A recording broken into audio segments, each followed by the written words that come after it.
Have you ever wanted to start something? Whether it's going to the gym, learning to play an instrument, or even start a YouTube channel, but you never do?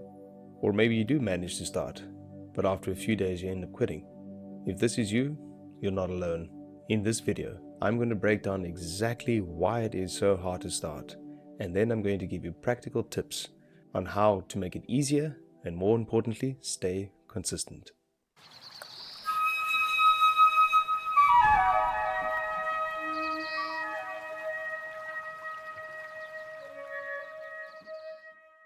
Since this is my first video and starting a YouTube channel is now my new journey, I thought it would be quite relevant.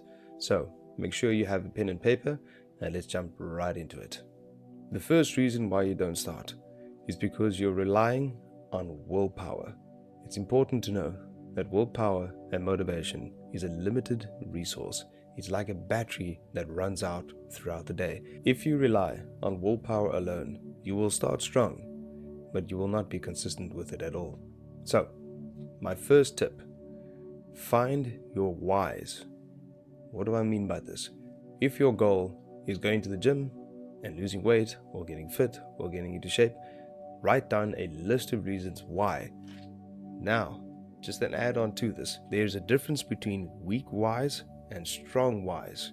If you write down, I want to go to the gym because I want to get fit, it is a weak why. But if you write down, I want to get fit because I want to be able to play with my grandkids. I don't want to feel old and frail and be full of aches and pains. That is a strong why.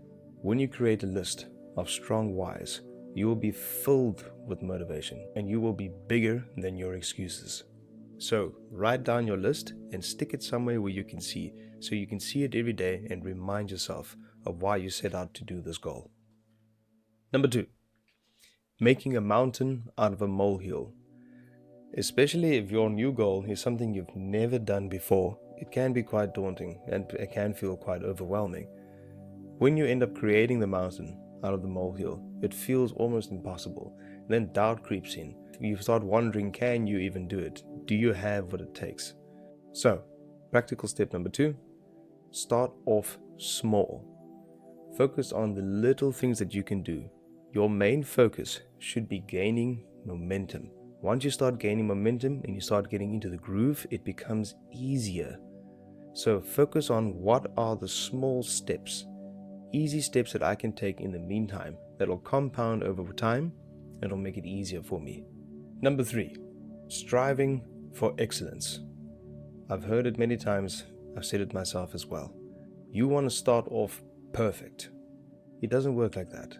And a lot of the times we end up saying to ourselves, I'll only start when. Maybe you've done that too. I'll only go to gym when I have nice gym shoes. Or I'll only create a YouTube channel and start recording videos when I have really good lighting. I'll only start when. You're putting your starting date in the future. Now here's a riddle for you. What is always on its way but never arrives? Tomorrow. The future. So here's a question you can ask yourself. Is it going to be one day or day one? Point number 4, setting high standards, setting unrealistic standards, overcomplicating the situation. Remember, a good plan that you stick to will always be better than the perfect plan that you quit. So grab a piece of paper and write down a plan and make it simple. Now, the next one, instant gratification. We have a problem of wanting change now, but we're not willing to put the work in. These get-rich-quick schemes and build your dream body in 3 weeks, it doesn't work.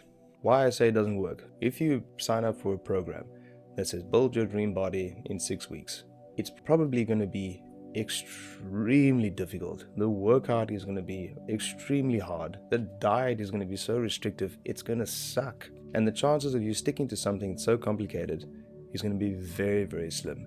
And then if you do stick to it, power to you. But then when you reach your goal, are you going to continue? So ask yourself, how can I make this sustainable? Think long term.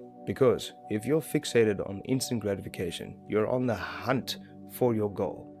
When you do that, you're on the pursuit of happiness. But what you should rather do is focus on the happiness of the pursuit. So, next tip I'm going to give you is make it fun. This goes hand in hand with thinking long term. How can I create a plan that's going to be sustainable? Something that is easy for me to do, where I can see the change over a long term, and how can I make it fun for myself? Also, another thing to be aware of, when we set goals, we sometimes base our happiness on when we achieve the goals. In other words, you sometimes say to yourself, I'll be happy when. Does it sound familiar? I'll be happy when I'm in the best shape of my life. I'll be happy when I have 1,000 or 10,000 subscribers on YouTube. You have to rewire that. Think about how you can make pursuing your goals fun. Now, the last one, analysis paralysis. This is probably the most important. We've all been caught in that. As soon as we want to start something, we go onto YouTube. You end up going down a rabbit hole, which causes analysis paralysis. When you go down that rabbit hole, that's when you create a mountain out of a molehill. You start overcomplicating. You start striving for excellence. Slow down. My advice is do a little bit of research and start. Watch a few videos or read a few articles. Don't go down scrolling mindlessly for hours on end. Write a plan and start. Once you're gaining momentum, you're at least in the rhythm. You're in the mood. It's now become a habit, which means it's now easier to continue.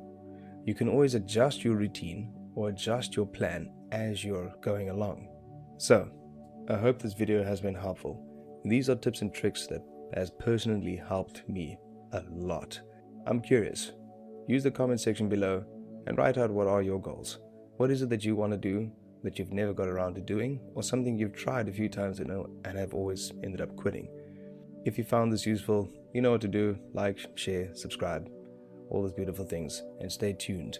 There is so much I'm dying to share with you. We're going to talk about mindset, we're going to talk about discipline, we're going to talk about hypnotherapy, we're going to talk about manifestation, and so much more. So, make sure you stay tuned, keep your eyes peeled, and I'll see you in the next one.